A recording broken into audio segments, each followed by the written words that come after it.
Hey everybody, it's Birkby here. I'm actually on vacation with my family this week, so I thought I'd change things up for my presentation. And what I'm going to do is interview my son Nathan. So the topic, as you know, is enhancing communication among elite populations. And I thought Nathan would be a good person to interview because he just finished up his soccer career formally, and he spent, 8, 9 years playing club soccer? Club soccer, probably like 7 years of club soccer.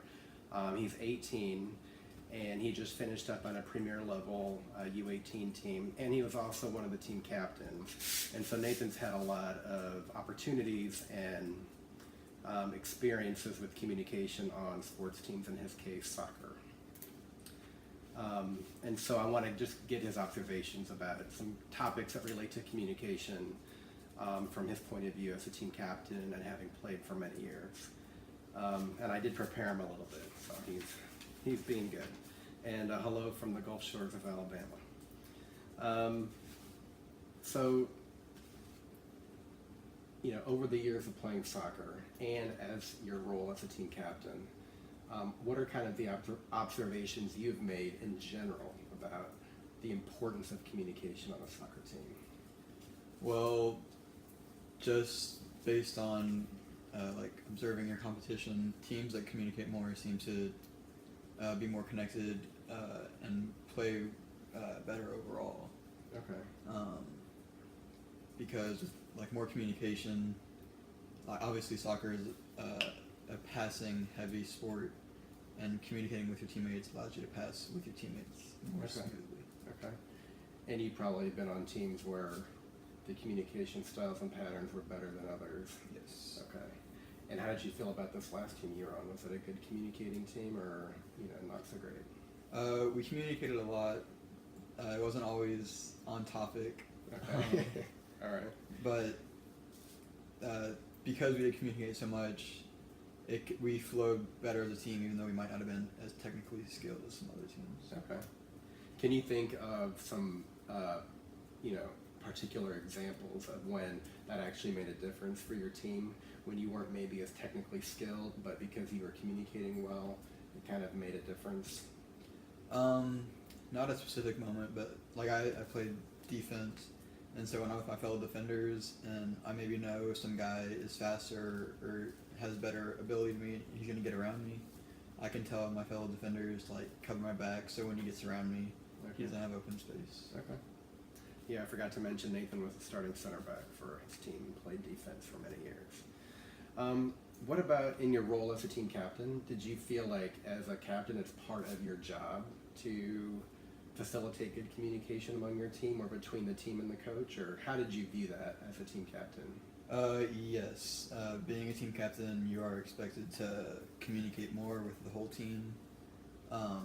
And sometimes when I wouldn't be talking as much, the other captains or even my other teammates would be like, okay, talk more, because we need to understand where we are. Okay. So as you kind of think back on all the years of soccer, and maybe particularly this past year as your last year, what do you think are the good characteristics, or the characteristics of a good communicator on a soccer team? And start with players first, and teammates. What makes a good communicator?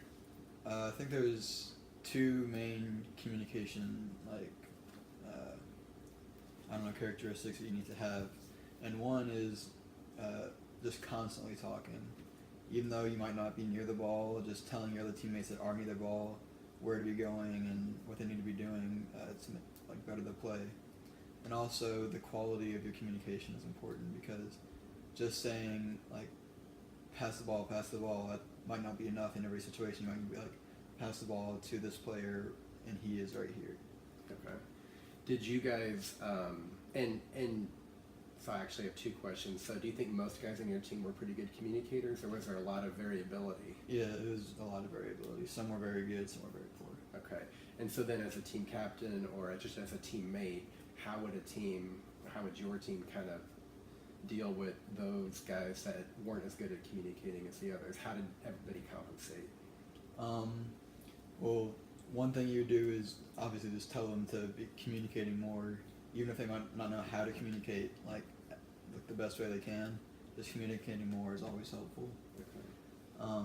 But also communicating to them and giving them examples of how to communicate. Okay. The second part of the question was kind of, did your team develop kind of unique or custom ways of communicating things that just only you guys would know?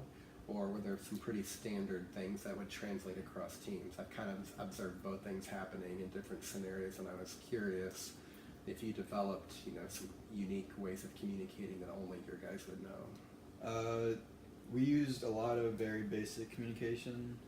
If there was any unique communication, I couldn't identify it because I've been on with these guys for a while.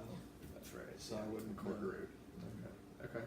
Do you think that makes a difference, by the way, in communication, being with the same core group of guys over time? Yes, being with the same group of guys helps because you know everyone's names and you know what someone's more or less likely to do. So if you know someone likes to dribble a lot and doesn't pass the ball, you can tell before they get the ball, be like, okay, make sure to pass it and stuff. Okay.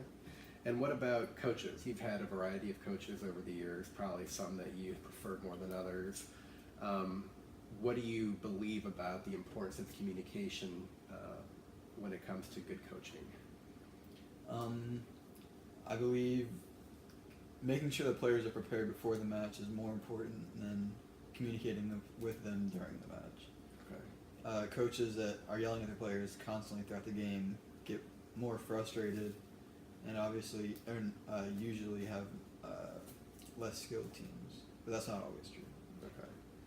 So coaches and how does a good communicating coach prepare a team well before a match rather than barking lots of orders during the match? Well, at practice, just being very comfortable with all the players, telling them, like, pulling them aside, being like, okay, this is your position.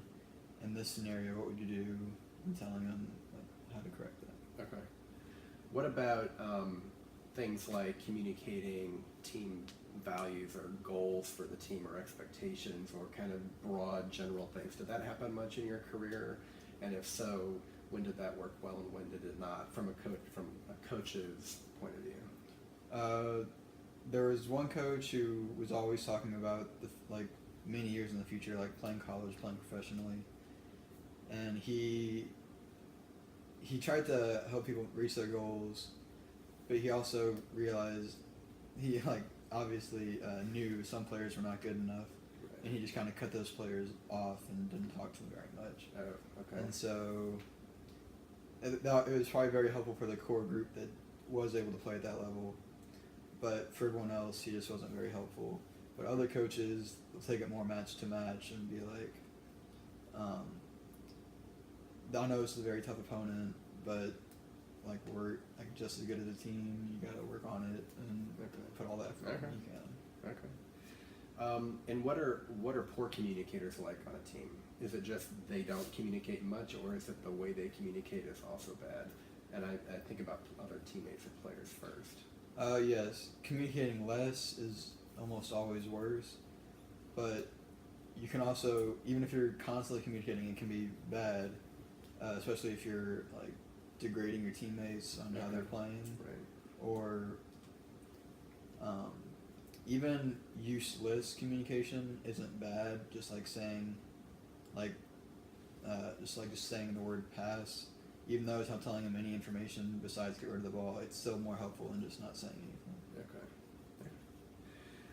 All right. Well, those were just some general type of questions regarding communication, and also from his role as a team captain and a defender also. And then I want to ask you a little bit about some common communication breakdowns that tend to happen on teams, including soccer teams, and just see what your observations have been about some of these over the years, and if they relate to you or not. And the first one has to do with assumptions. So sometimes, for example, a coach might assume that players know what they're supposed to do or know their role for this match or for that position. And they may be right or wrong about that assumption. Other times, players may make assumptions about the coach or about each other. Can you think of some times on your teams when assumptions, either made by a coach or players, were a problem in communication and kind of how that played out and how it could get resolved. One example of assumption by a coach would be obviously putting a player in the incorrect position and that player not knowing how to play it. And that causes problems because the rest of the team has to be constantly telling that person where to be and what they're supposed to be doing, which distracts them from their game. Okay. And what about players to one another? Can you think of any examples where teammates are making assumptions that are getting in the way, because they're not being well communicated? Yeah, an easy example: two players going for the ball, they both assume the other one's going to get it, and it goes right in between them. Okay. Yeah, that was a good one. So sometimes another communication breakdown happens with role clarity. In other words, a player understanding what they're supposed to be doing in their position or their role on the team, or even what their role on the team is. Not being clear about that, or having it not well communicated to them by a coach or by somebody else. Can you think of examples where you or other teammates were confused or not sure, didn't have clarity about their role on the team, and kind of how communication was a factor in that? Yes. The formation we happened to play had a lot of midfielders, and all the midfielders didn't necessarily know at the time if they were defensive or attacking, and that would lead to a lot of empty spaces, which isn't very good for a team. Right. Okay. That's a good example. Sometimes there's just conflicts on teams and differences of opinion, either between players and coaches or between teammates. And what have you observed about the role of communication when it comes to conflict or differences of opinion about anything? Usually when there's conflict, the majority of the time it comes from a lack of communication, like a player being frustrated because he didn't get past the ball, or like a player being frustrated because he thought someone else was going to get to the ball or something. Okay. And what have you observed or noticed or done as a captain to try to improve that situation when you see it happening? Or watch it go off the rails when it doesn't go well? Yeah, when the conflict starts, you try to tell everyone to calm down, just think about the next play, and try to tell them what they could have communicated more appropriately the next time. Okay. Then there's a very common thing that happens on all teams and all performers, including soccer, is mistakes get made, and corrections need to be communicated, either from a coach to players or between teammates as the game is going on. So when it comes to mistake management or corrections that need to be made, what have you observed about what types of communication are better suited for that topic? And what are the types that are not well suited for that? Well, addressing the problem and telling them how to be fixed is very important, because or else if you just say, okay, next time you'll do great or whatever, then they're going to keep doing the same thing all game. Okay. But if you address what they're doing wrong and then be like, okay, better luck next time, you'll get the next time. Keep your head up. Okay. All right. What about, is that from coaches to players? That's everyone. Everyone. Okay. All right. And then what about the role of communication when it comes to motivation? So I've witnessed many a game, you've been a part of many games where, motivation kind of dwindles down for one reason or another. And sometimes, not all the time, but often, communication seems to dwindle at the same time. And I'm wondering what you've noticed about that, and if you think that's a correct or a valid observation I'm making. And then also, how can communication be used to ramp everybody back up? Well, usually lack of motivation either comes from exhaustion and everyone is tired and wants to go home, Right.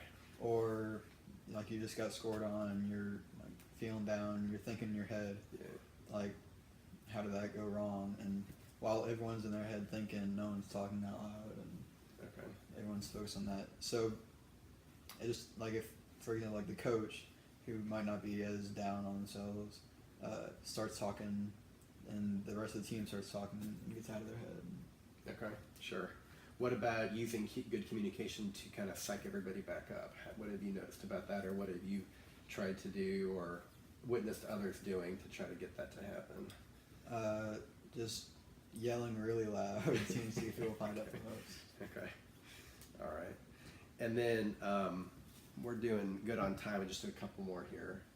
I just want to have you kind of think back and reflect on a couple of key times over any of your teams or any of your seasons when you thought communication was one of the biggest factors in having a success or in not being successful in a match.